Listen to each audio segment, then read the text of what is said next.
एक दिन यूसुफ ने आखिरकार गंभीरता से फातिमा को बात करने के लिए मजबूर किया। फातिमा, मैं तुम्हें इतने सालों से जानता हूँ, तुम इतनी कमजोर नहीं हो कि यूं टूट जाओ। तुम्हें कुछ तो हो रहा है, प्लीज मुझे बताओ, शायद मैं कुछ मदद कर सकूं। फातिमा की आंखें आंसुओं से भर आईं। वह कहना चाहती थी, चिल्लाना चाहती थी, पर शब्द जैसे उसकी जुबान से निकलने को तैयार नहीं थे। आखिरकार उसने सिर्फ इतना कहा, यूसुफ, कुछ चीजें ऐसी होती हैं जिन्हें समझाना मुश्किल होता है, तुम नहीं समझोगे। यूसुफ ने उसकी आंखों में झांका और शायद उसे समझ आ गया था कि फातिमा कुछ छिपा रही है, पर उसने जोर नहीं दिया। हर गुजरते दिन के साथ फातिमा की हालत और बिगड़ती जा रही थी। अब तो दिन में भी वह अजीब चीजें महसूस करने लगी थी। कभी किसी की हंसी की ठहाके की आवाज सुनाई देती, कभी दीवारों पर साए रेंगते दिखाई देते। एक दिन जब वह रसोई में पानी लेने गई तो उसे अपने बाजू पर किसी के नाखूनों के गहरे निशान मिले। उसका दिल धड़क उठा। अब फातिमा को पूरा यकीन हो चुका था कि यह कोई साधारण बात नहीं है। उसे उस चीज का सामना करना पड़ेगा जो उसके पीछे लगी हुई है। एक रात जब हालात असहनीय हो गए तो फातिमा ने एक बड़ा फैसला किया। उसने फिर से कब्रिस्तान जाने का इरादा किया। उसे पता था कि जो कुछ भी उसके साथ हो रहा है उसकी जड़ उसी खास कब्र में छुपी हुई है। वह जानना चाहती थी कि आखिर उस कब्र में ऐसा क्या है जो उसे चैन नहीं लेने देता। रात अंधेरी थी, चांद बादलों के पीछे छुपा हुआ था और हवा में एक अजीब नमी थी। फातिमा ने एक लालटेन उठाई और धीरे धीरे कब्रिस्तान की ओर चल पड़ी। हर कदम के साथ उसका दिल जोर से धड़क रहा था, लेकिन उसके अंदर जानने की जिज्ञासा उसके डर पर हावी हो रही थी। जब वह कब्रिस्तान के दरवाजे पर पहुंची तो उसे ऐसा लगा जैसे कोई पहले से ही उसका इंतजार कर रहा हो। कब्रिस्तान में प्रवेश करते ही उसे वही फुसफुसाहट सुनाई देने लगी जो रात में उसके कानों में गूंजती थी। तुमने मुझे देखा, अब मैं तुम्हें कभी नहीं छोड़ूंगा। फातिमा का पूरा शरीर कांप रहा था, फिर भी उसने अपने आप को संभाला। वह धीरे धीरे उस खास कब्र की ओर बढ़ने लगी। जैसे जैसे वह करीब पहुंची, उसके आसपास साए नाचने लगे। उसे मालूम था कि अब पीछे हटने का वक्त नहीं है। उसे उस राज को जानना था जो उस कब्र में दफन था, चाहे इसकी कीमत उसकी अपनी जिंदगी ही क्यों ना हो। फातिमा के कदम जैसे जमीन में धंस रहे थे। हर कदम के साथ उसकी सांस सीने में अटकने लगी, मगर उसके अंदर जानने की जिज्ञासा की आग इतनी तेज थी कि वह अपने डर को एक तरफ धकेल रही थी। कब्रिस्तान की खामोशी इतनी गहरी थी कि उसे अपनी धड़कन तक सुनाई दे रही थी। हवा में नमी और मिट्टी की महक थी और पेड़ों की छायाएं ऐसी लग रही थी जैसे कोई दूर से ताक रहा हो। फातिमा के हाथ में पकड़ी लालटेन की रोशनी कांप रही थी, बिल्कुल उसके दिल की तरह। जब वह उस खास कब्र के पास पहुंची तो उसे लगा जैसे हवा अचानक रुक गई हो। लालटेन की रोशनी में उसे कब्र की मिट्टी पर कुछ खुदाई के निशान दिखे। फातिमा ने झुककर पास से देखा तो एक पुरानी सी तख्ती मिट्टी में दबी हुई थी। उसके ऊपर मिट्टी की मोटी परत जमी हुई थी, जैसे बरसों से किसी ने उसे हाथ नहीं लगाया हो। फातिमा के हाथ कांप रहे थे, मगर उसने हिम्मत कर मिट्टी को साफ किया। तख्ती पर कुछ लिखा था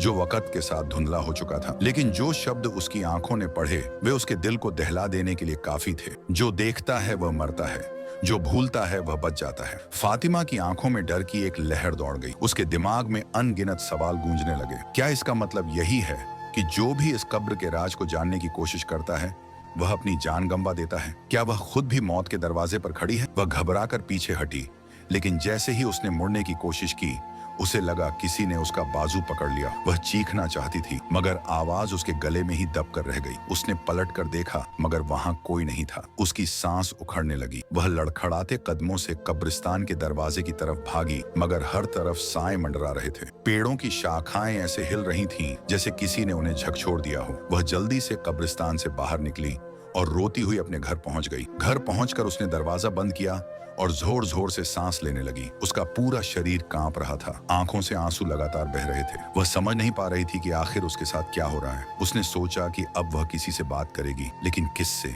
यूसुफ का ख्याल उसके दिमाग में आया, उसका सबसे करीबी दोस्त जो हमेशा उसके साथ खड़ा रहता था। फातिमा ने फैसला किया कि अब और चुप रहना उसकी जिंदगी के लिए खतरनाक हो सकता है। अगले दिन उसने यूसुफ से मिलने का इरादा किया। यूसुफ ने फातिमा की बात को गंभीरता से सुना। उसकी आंखों में हैरानी और चिंता थी, लेकिन वह फातिमा की बातों को झुठला नहीं चाहता था। फातिमा, तुम यह सब कब से सह रही हो? तुम्हें पहले ही मुझे बताना चाहिए था, यूसुफ ने कहा। फातिमा ने आंसुओं के बीच जवाब दिया, मुझे लगा तुम यकीन नहीं करोगे। कोई यकीन नहीं करेगा। यूसुफ ने उसके कंधे पर हाथ रखा। मैं तुम पर यकीन करता हूँ। मुझे लगता है हमें फिर से कब्रिस्तान जाना होगा। फातिमा ने सिर झुका लिया। वह दोबारा उस डरावनी जगह पर जाने के बारे में सोच भी नहीं सकती थी, लेकिन यूसुफ की मौजूदगी में उसे थोड़ा हौसला मिला। रात के वक्त दोनों कब्रिस्तान की तरफ रवाना हुए। इस बार यूसुफ के हाथ में एक टॉर्च थी और फातिमा की आंखों में डर के साए थे। जब वे उस खास कब्र के पास पहुंचे तो हवा एक बार फिर भारी हो चुकी थी। पेड़ों की शाखाएं सरगोशियां कर रही थीं और जमीन से एक अजीब सी गंध आ रही थी। यूसुफ ने टॉर्च की रोशनी में कब्र के आसपास देखा। अचानक उसे कब्र के एक कोने में एक पुराना शिलालेख मिला। उस पर लिखी इबारत ने दोनों को सुन्न कर दिया। 50 साल पहले इस जमीन में एक जालिम जमींदार को जिंदा दफन किया गया था। उसकी आत्मा आज भी बदले की आग में जल रही है। जो उसके राज को जानेगा वह कभी जिंदा नहीं बचेगा। फातिमा की आंखें आंसुओं से भर गईं।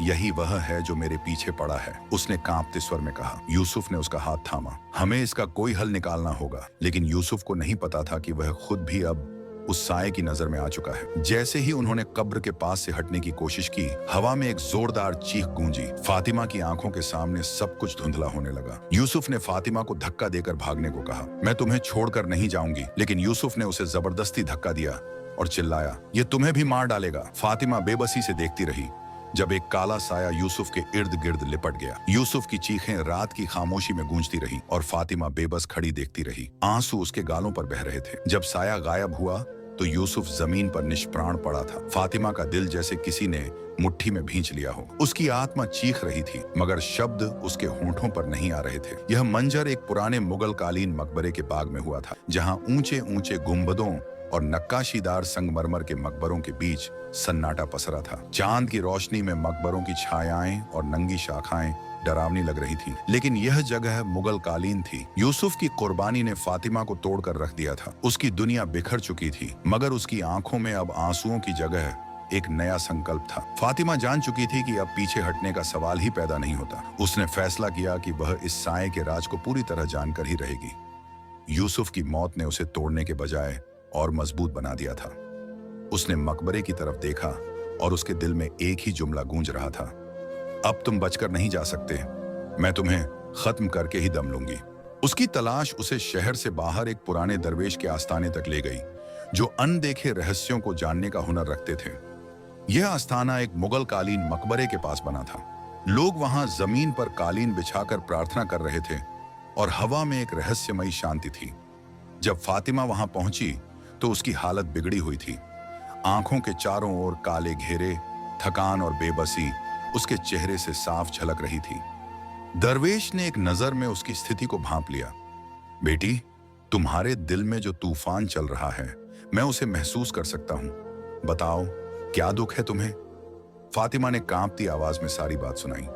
दरवेश की आंखों में संजीदगी उतर आई। यह साया कोई बुरी आत्मा नहीं, बल्कि एक ऐसी रूह है जिसे इस दुनिया ने जुल्म की भेंट चढ़ा दिया था। मुगल काल में एक निर्दोष को जालिम बादशाह के हुक्म पर जिंदा जलाया गया था क्योंकि उसने एक मजलूम की मदद की थी।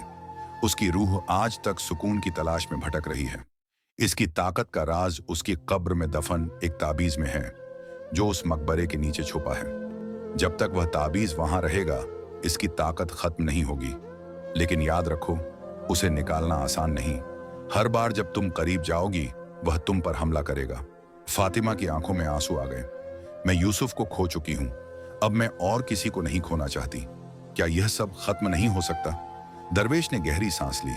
बेटी, कुछ कहानियां खत्म करने के लिए खुद कहानी का हिस्सा बनना पड़ता है।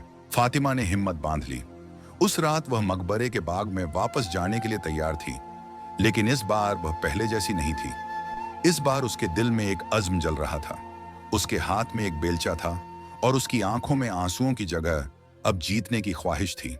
जैसे ही वह मकबरे के बाग में दाखिल हुई, उसे वही खामोशी मिली जो हमेशा उसका पीछा करती थी। लेकिन यहाँ संगमरमर के मकबरे और मुगल कालीन वास्तुकला की छाप थी। गुंबद, जालियां और चारों तरफ फैली शांति। जैसे ही वह उस खास मकबरे के करीब पहुंची, उसे लगा जैसे जमीन कांप रही हो। साया एक बार फिर उसके सामने आ खड़ा हुआ। उसकी आंखें शोले की तरह दहक रही थीं और उसकी मौजूदगी से फातिमा का सांस लेना मुश्किल हो रहा था। लेकिन इस बार फातिमा ने पीछे हटने के बजाय आगे बढ़ने का फैसला किया। उसने बेलचे से मकबरे के पास की मिट्टी खोदना शुरू किया। हर बार जब वह मिट्टी हटाती, साया उस पर हमला करता। फातिमा जमीन पर गिर पड़ी। उसके हाथ जख्मी हो चुके थे, लेकिन वह रुकने वाली नहीं थी। तुम मुझे नहीं रोक सकते, मैं सच जानकर रहूंगी। उसकी चीख में दर्द भी था और ताकत भी।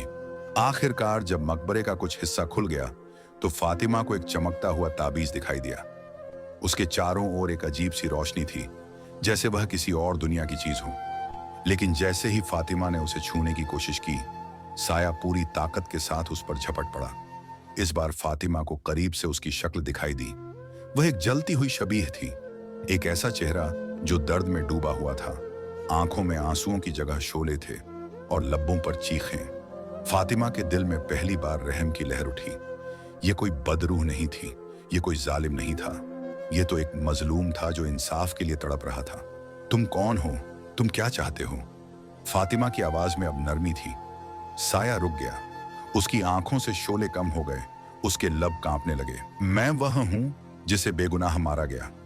मैंने कुछ नहीं किया था, मुझे जिंदा जलाया गया क्योंकि मैंने एक मजलूम की मदद की थी। वे जालिम लोग थे जो खुद को खुदा समझते थे। मैं मर गया, लेकिन मेरा दर्द बाकी रह गया। मैं इंसाफ चाहता था, मगर कोई सुनने वाला नहीं था। फातिमा की आंखों में आंसू आ गए। मैं सुन रही हूं। साये ने पहली बार सुकून से फातिमा की तरफ देखा। तुमने मेरा दर्द सुना? कोई और नहीं सुनता था। मैं किसी को मारना नहीं चाहता था, मैं सिर्फ अपनी आवाज सुनाना चाहता था। फातिमा ने गहरी सांस ली।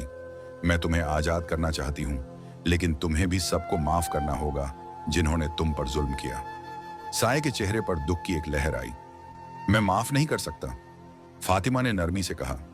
अगर तुम माफ नहीं करोगे तो तुम कभी आजाद नहीं हो पाओगे। तुम्हारी रूह हमेशा जलती रहेगी। क्या तुम वाकई यही चाहते हो? साया कुछ देर खामोश रहा, फिर धीरे धीरे उसके शोले मध्यम पड़ने लगे। मैं थक गया हूं, मैं सिर्फ सुकून चाहता हूं। फातिमा ने ताबीज को मकबरे से निकालकर अपने हाथ में थाम लिया। मैं तुम्हें आजाद करती हूं, जाओ, सुकून पा जाओ। एक लम्हे के लिए हर चीज थम गई। साया धीरे धीरे रोशनी में बदलने लगा। उसकी आंखों में शुक्रगुजारी थी। शुक्रिया फातिमा। और फिर वह गायब हो गया। फातिमा की आंखों से आंसू बह रहे थे, लेकिन उसके दिल में सुकून था। वह जानती थी कि आज उसने एक जख्मी रूह को सुकून दिया है। शायद यूसुफ की रूह भी अब सुकून में होगी। ऐसी और कहानी सुनने के लिए सिर्फ लाइन ऑफ लाइफ चैनल को सब्सक्राइब करो। फिर मिलते हैं अगली वीडियो में।